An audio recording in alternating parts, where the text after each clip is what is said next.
सभी बच्चों को जय हिंद। मैं सुरेश उके, व्याख्याता, शासकीय बहुउद्देशीय बालक उच्चतर माध्यमिक विद्यालय कुंटा, जिला सुकमा, छत्तीसगढ़। बच्चों, आज हम कक्षा 10वीं, विषय सामाजिक विज्ञान, अध्याय 6, दो विश्व युद्ध के बीच रूसी क्रांति और महामंदी के महत्वपूर्ण प्रश्नों का अभ्यास करेंगे। खंड अ, वस्तुनिष्ठ प्रश्न। सही विकल्प का चयन कीजिए। पहला, विश्व में आर्थिक मंदी का वर्ष। विकल्प ए सन 1929, विकल्प बी सन 1919, विकल्प सी सन 1909, विकल्प डी सन 1949। सही उत्तर विकल्प ए सन 1929। दूसरा, किसानों की दास्ता समाप्त हुई। विकल्प ए 1961, विकल्प बी सन 1861, विकल्प सी सन 2005, विकल्प डी सन 2016। सही उत्तर विकल्प बी सन 1861। तीसरा, रूस की क्रांति का वर्ष था। विकल्प ए सन 1905, विकल्प बी सन 1906, विकल्प सी सन 1917, विकल्प डी सन 1927। सही उत्तर विकल्प सी सन 1917। चौथा, रूस की संसद का नाम। विकल्प ए लोकसभा, विकल्प बी विधानसभा, विकल्प सी डूमा, विकल्प डी जार। सही उत्तर विकल्प सी डूमा। पांचवा, न्यू डील की घोषणा किसने की थी। विकल्प ए विल्सन, विकल्प बी स्टालिन, विकल्प सी रूजवेल्ट, विकल्प डी एटली। सही उत्तर विकल्प सी रूजवेल्ट। छठवां, रूसी क्रांति का नेता। विकल्प ए स्टालिन, विकल्प बी हिटलर, विकल्प सी लेनिन, विकल्प डी जार निकोलस। सही उत्तर विकल्प सी लेनिन। खंड ब, रिक्त स्थानों की पूर्ति कीजिए। पहला, रूस के शासक खाली स्थान ने किसानों की दास्ता समाप्त की। उत्तर जार। दूसरा, रूस की क्रांति का उद्देश्य खाली स्थान को समाप्त करना था। उत्तर जार सही। तीसरा, रूस के संसद में खाली स्थान का बोलबाला था। उत्तर अभिजात्य वर्ग। चौथा, भीषण मंदी का प्रभाव खाली स्थान पर पड़ा। उत्तर जर्मनी। पांचवा, अक्टूबर क्रांति के बाद रूस खाली स्थान देश बना। उत्तर साम्यवादी। छठवां, लेनिन की मृत्यु के बाद खाली स्थान रूस का शासक बना। उत्तर स्टालिन। सातवां, जार निकोलस द्वितीय के महल का नाम खाली स्थान है। उत्तर विंटर पैलेस। आठवां, रूस खाली स्थान तक एक विशाल साम्राज्य बन चुका था। उत्तर सन 1954। नौवां, रूस और जापान का युद्ध खाली स्थान सन में हुआ। उत्तर 1905। बच्चों, अब हम अति लघुत्तरीय प्रश्नों का अभ्यास करेंगे। प्रश्न क्रमांक 1, युद्ध का पुराने साम्राज्यों पर क्या प्रभाव पड़ा होगा? क्या उनमें लोकतांत्रिक क्रांतियां सफल हुई? उत्तर, प्रथम विश्व युद्ध के समाप्त होते ही संपूर्ण यूरोप में क्रांतिकारी परिवर्तन होने लगे। राजघरानों और तानाशाही व्यवस्था को उखाड़ फेंकने की शुरुआत हुई। इनमें लोकतांत्रिक क्रांतियों से रूस, ऑस्ट्रिया, हंगरी, बुल्गारिया, तुर्की आदि राज्यों को धराशायी कर दिया। प्रश्न क्रमांक 2, सोवियत और संसद में आप क्या अंतर कर सकते हैं? लिखिए। उत्तर, सोवियत पंचायतों का ही रूसी नाम है। संसद देश में शासन व्यवस्था बनाने वाली जनप्रतिनिधि सभा को कहा जाता है। प्रश्न क्रमांक 3, ब्रिटेन में औद्योगिकरण के लिए धन कहां से मिला था? क्या औद्योगिकरण के लिए अन्य किसी स्रोत से पूंजी मिल सकती थी? उत्तर, ब्रिटेन में औद्योगिकरण के लिए धन उपनिवेशों से मिला था। उन्होंने अपने अधीन उपनिवेशों के शासन कार्यों में भाग लेकर छोटे छोटे राज्यों पर अपना अधिकार कर लिया था। औद्योगिकरण के लिए उन्हें अन्य किसी स्रोत से पूंजी मिलना संभव नहीं था। प्रश्न क्रमांक 4, रूस के बड़े किसानों ने सामूहिक फार्म का विरोध क्यों किया होगा?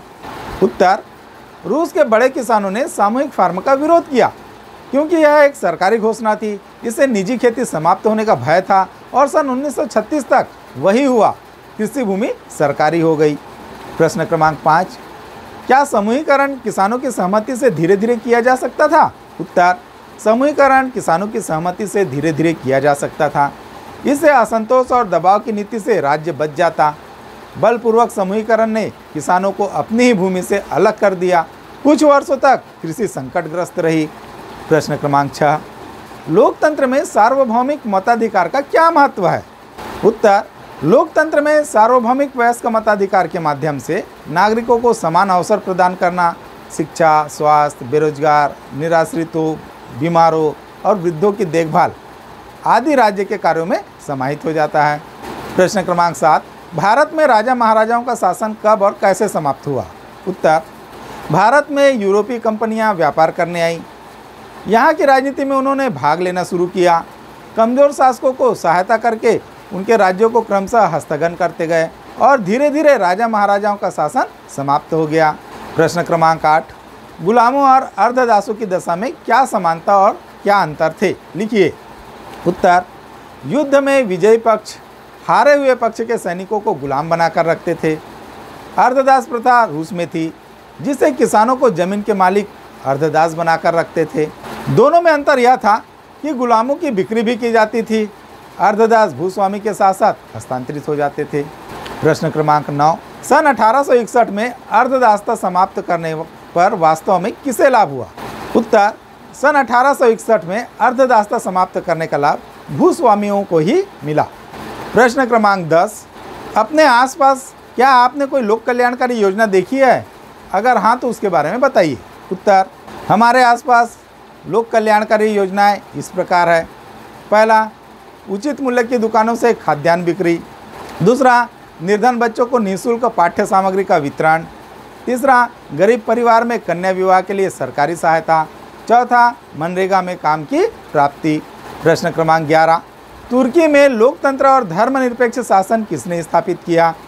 उत्तर, मुस्तफा कमाल अतातुर्क ने तुर्की में लोकतंत्र व धर्मनिरपेक्ष शासन स्थापित किया। प्रश्न क्रमांक 12, रूस में किसानों की दासता को कब और किसने समाप्त किया? उत्तर, सन 1861 में रूस के शासक जार की एक घोषणा के बाद किसानों की दासता समाप्त हो गई। प्रश्न क्रमांक 17, रूस में औद्योगिकरण की पहल किसने की? उत्तर, रूस में सन 1880 में औद्योगिकरण की पहल विदेशी निवेशकों व अभिजात्य वर्ग के लोगों ने किया। प्रश्न क्रमांक 14, सन 1905 में स्थापित डूमा में किन लोगों का बोलबाला था?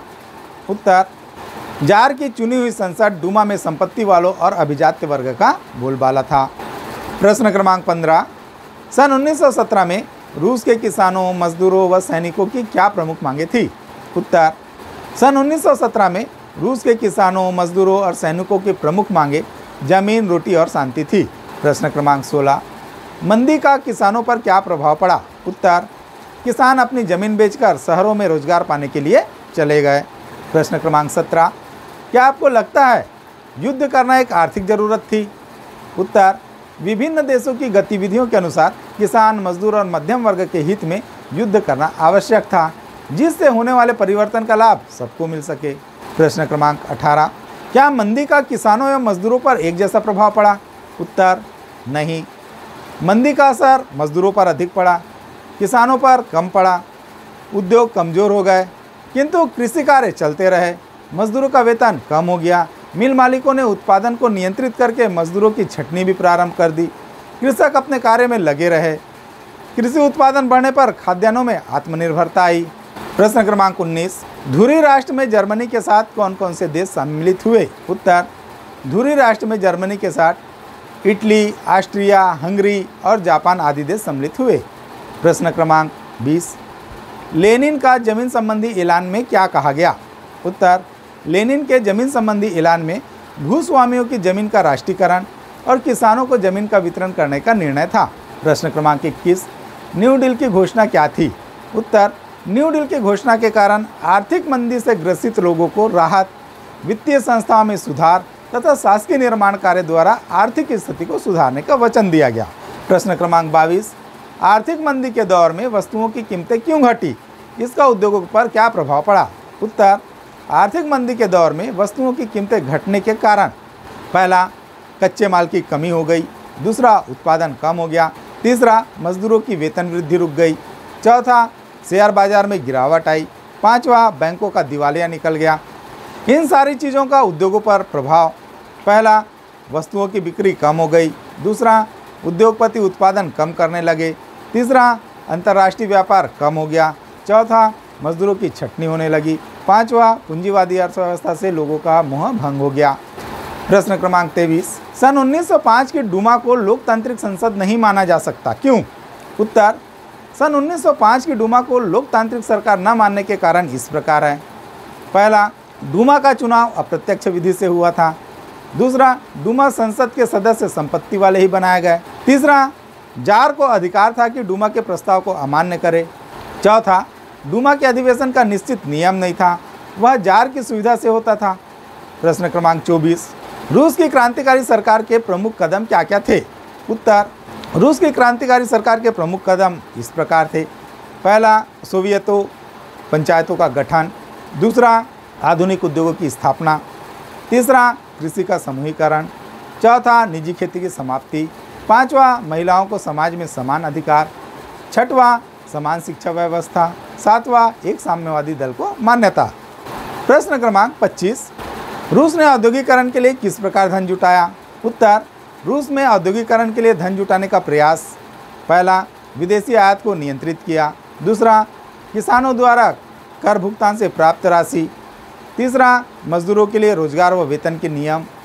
चौथा, बैंक, कारखाने और खदानों का शासकीकरण। पांचवा, विदेशी विशेषज्ञों की सहायता। छठवां, स्वयं के स्रोतों से पूंजी को बढ़ावा। प्रश्न क्रमांक 26, रूस में सन 1905 से 1940 के बीच लोकतंत्र के विकास की समीक्षा कीजिए।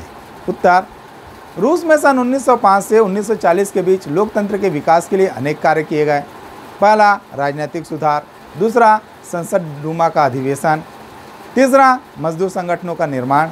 चौथा, 1917 में बोल्शेविक पार्टी की सरकार गठित।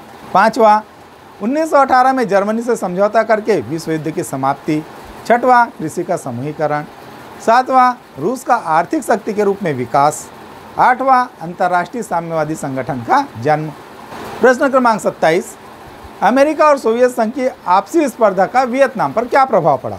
उत्तर, अमेरिका एवं सोवियत संघ की आपसी प्रतिस्पर्धा का वियतनाम पर प्रभाव। पहला, उत्तर वियतनाम पर रूस का प्रभाव था, अतः फ्रांस के हटने के बाद अमेरिका ने दक्षिण वियतनाम पर अपना प्रभाव स्थापित कर एक कठपुतली शासक बिठा दिया। दूसरा, वियतनाम पूंजीवादी और साम्यवादी देश के रूप में दो हिस्से में बंट गया। बच्चों, अब हम दीर्घोत्तरी प्रश्नों का अभ्यास करेंगे। प्रश्न क्रमांक 1, जर्मनी के औद्योगिकरण और रूस के औद्योगिकरण में क्या समानताएं व क्या असमानताएं थी? लिखिए। उत्तर, जर्मनी व रूस के औद्योगिकरण में समानताएं। जर्मनी ने आर्थिक मंदी से उभरने के लिए उद्योगों की ओर ध्यान दिया, जबकि रूस ने विदेशी निवेशकर्ता के माध्यम से उद्योगों को लगाने की ओर ध्यान दिया। अंतर, जर्मनी में औद्योगिकरण के साथ ही मजदूर संगठनों को समाप्त किया गया, जबकि रूस में औद्योगिकरण के बाद ही मजदूर संगठन बने। प्रश्न क्रमांक 2, रूसी क्रांति 3 प्रमुख मांगों को लेकर शुरू हुई थी। क्या आपको लगता है कि सन 1918 तक ये पूरी हो पाई? अगर हाँ, तो किस हद तक? स्पष्ट कीजिए। उत्तर, रूसी क्रांति का उद्देश्य, पहला, जारशाही को समाप्त करना। दूसरा, कालाबाजारी को रोकना। तीसरा, सोवियत पंचायत का गठन करना था, किंतु सन 1918 तक ये कार्य पूर्ण नहीं हो पाए, केवल जारशाही का ही अंत हुआ। 1918 की युद्ध समाप्ति पर रूस का बहुत बड़ा हिस्सा जर्मनी को मिला। प्रश्न क्रमांक 3, अमेरिका में आए संकट ने पूरे विश्व को कैसे प्रभावित किया? उत्तर, अमेरिका में आए संकट ने पूरे विश्व को प्रभावित किया। पहला, अमेरिका ने दूसरे देशों को उधार देना बंद कर दिया। दूसरा, अपने उद्योगों को बचाने के लिए बाहर से आयात कम कर दिया। तीसरा, अंतर्राष्ट्रीय व्यापार कम हो गया। चौथा, अमेरिका का सामान विश्व बाजार में ऊंचे दाम पर बिकने लगा। पांचवा, इंग्लैंड और जर्मनी में बेरोजगारी बढ़ गई। प्रश्न क्रमांक 4, रूस में 1861 से 1940 के बीच किसानों की स्थिति में क्या क्या परिवर्तन आए? उत्तर, सन 1861 से 1940 के बीच किसानों की स्थिति में इस प्रकार परिवर्तन हुए। पहला, सन 1861 में किसान अर्धदास के रूप में थे। दूसरा, सन 1861 में जार की घोषणा से किसानों की दशा सुधरी। तीसरा, सन 1905 में किसानों की क्रांतिकारी पार्टी बनी। चौथा, सन 1912 में जमीन, रोटी और शांति के लिए किसानों के विद्रोह हुए। पांचवा, किसानों की पंचायतें बनने लगी। छठवां, सन 1917 की बोल्शेविक क्रांति से किसानों को जमीन का वितरण हुआ। सातवां, सन 1936 से कृषि का समूहीकरण प्रारंभ हुआ। आठवां, सन 1940 तक निजी खेती समाप्त हो गई। प्रश्न क्रमांक 5, किसी गांव या शहर के गरीबों के हितों की व्यवस्था के लिए क्या क्या करना होगा? उत्तर, अपने गांव या शहर के गरीबों के हितों के लिए प्रमुख व्यवस्थाएं इस प्रकार करनी होगी। पहला, जनता की मूल आवश्यकता को पहचानना होगा। दूसरा, प्राथमिकता के आधार पर हित और लाभ की सूची बनानी होगी। तीसरा, जनप्रतिनिधियों की सहायता से उनकी आवश्यकता को जानना होगा। चौथा, प्रत्येक व्यक्ति का हित और लाभ हो, इसका ध्यान रखना होगा। प्रश्न क्रमांक 6, रूस में औद्योगिकरण पर एक संक्षिप्त टिप्पणी लिखिए। उत्तर, रूस की क्रांतिकारी सरकार ने औद्योगिकरण की दिशा में महत्वपूर्ण कदम उठाए। पहला, पंचायतों का गठन। दूसरा, कृषि का समूहीकरण। तीसरा, आधुनिक उद्योगों की स्थापना। चौथा, विदेशी आयात पर नियंत्रण। पांचवा, मजदूरों के लिए रोजगार व वेतन के नियम। छठवां, बैंक, कारखानों व खदानों का शासकीकरण। सातवां, स्वयं के स्रोतों से पूंजी को जुटाना। प्रश्न क्रमांक 7, रूसी क्रांतिकारियों के मुख्य उद्देश्य क्या थे? उत्तर, रूसी क्रांतिकारियों के 4 मुख्य उद्देश्य इस प्रकार थे। पहला, शांति। दूसरा, जोतने वालों को जमीन। तीसरा, उद्योगों पर मजदूरों का नियंत्रण। तथा चौथा, गैर रूसी राष्ट्रों को बराबरी का दर्जा। इनका विस्तृत वर्णन इस प्रकार है। पहला, शांति। जार ने रूस को प्रथम महायुद्ध में झोंका था। इस युद्ध में रूसी सेना को भारी पराजय का सामना करना पड़ रहा था। फरवरी 1917 तक 6 लाख सैनिक युद्ध में मारे जा चुके थे। क्रांतिकारी रूस को युद्ध से अलग रखना चाहते थे, इसलिए शांति उनका मुख्य लक्ष्य था। दूसरा, जोतने वालों को जमीन। रूस में भूमि जमींदारों, चर्च तथा जार के पास में थी। किसान भूमि पर काम करते थे, परंतु वे भूमि के अधिकार से वंचित थे। अतः क्रांतिकारियों का नारा था, भूमि पर काम करने वाले भूमि के स्वामी होने चाहिए। तीसरा, उद्योगों पर मजदूरों का नियंत्रण। रूस के क्रांतिकारी समाजवाद से प्रभावित होकर एक ही नारा लगा रहे थे, कारखानों पर मजदूरों का स्वामित्व स्वीकार किया जाए। वे सोचते थे कि कपड़ा बनाने वाले चिथड़े कपड़े क्यों पहने, पूंजी अर्जित करने वाले पूंजीपतियों के दास बनकर क्यों रहे। चौथा, गैर रूसी राष्ट्रों को बराबरी का दर्जा। रूस में ऐसे अनेक राष्ट्र थे जिन्हें जारों ने विजय किया था।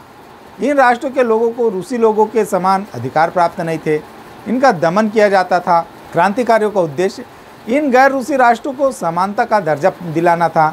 वे चाहते थे कि गैर रूसी राष्ट्रों की जनता रूसी जनता के समान राजनीतिक अधिकार प्राप्त करे।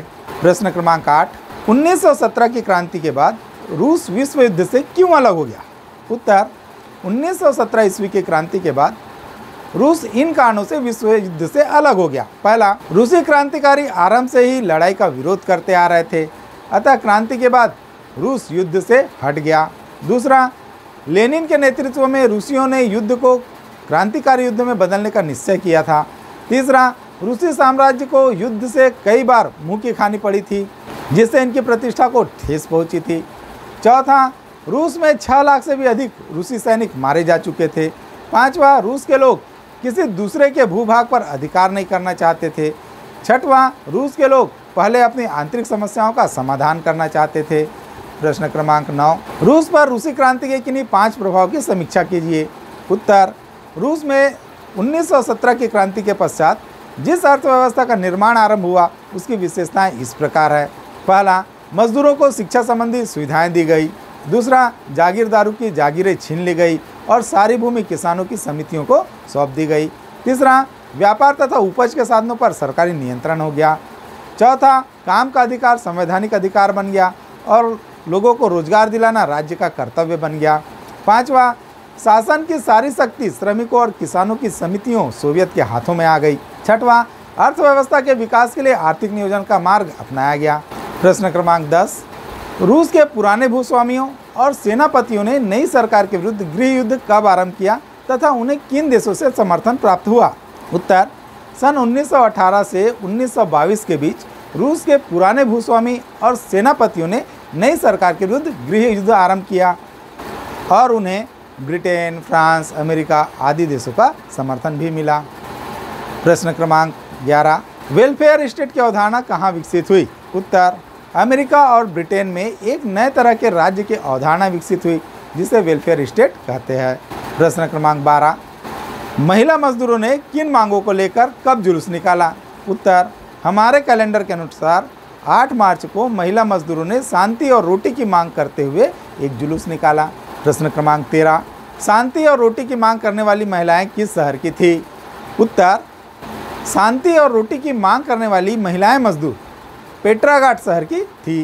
प्रश्न क्रमांक 14, स्टालिन कौन था? स्पष्ट कीजिए। उत्तर, सोवियत रूस में 1924 में लेनिन की मृत्यु के बाद जोसेफ स्टालिन ने नेतृत्व संभाली और कुछ ही वर्षों में वह साम्यवादी पार्टी और सोवियत रूस का सर्वशक्तिमान नेता बना।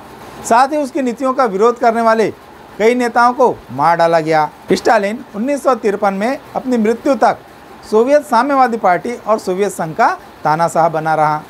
तो बच्चों, इसी के साथ ही हमारी आज की क्लास यहीं पर समाप्त होती है। मैं उम्मीद करता हूँ आपको मेरी क्लास पसंद आई होगी। इसे ज़्यादा से ज़्यादा लाइक करें, शेयर करें और सब्सक्राइब करें। धन्यवाद। जय हिंद।